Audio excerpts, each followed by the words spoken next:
Hello, Adrian, and hello, everyone watching. Hello, everybody.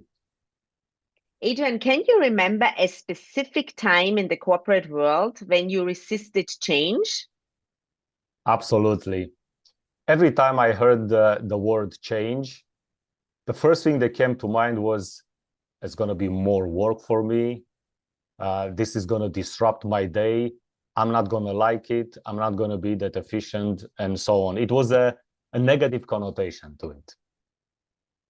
And what do you think would have made it better for you so that you would have been more accepting to the change during this time?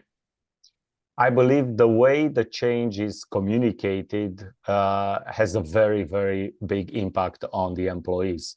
If the employees don't understand the why and they don't see the benefits of the change and that actually it benefits them as well, not only the organization, but them as employees, then the change is going to be very difficult to be implemented. The moment people understand the why, they're going to get fully on board. Now, Karin, what is your take when it comes to change management? Yeah, you are definitely right. Communicating the why is a big one. Um, I'm all about people.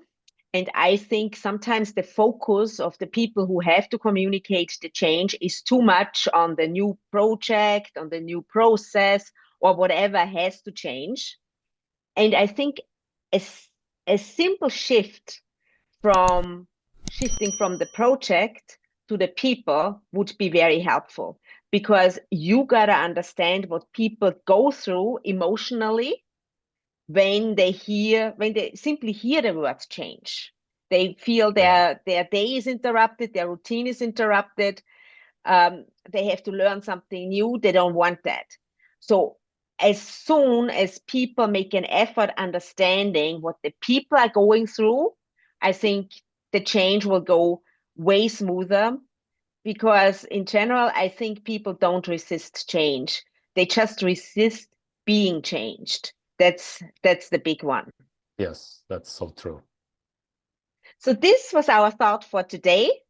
Hopefully it was beneficial and we will see you next week again. Until then, be happy, be healthy, and be at your best.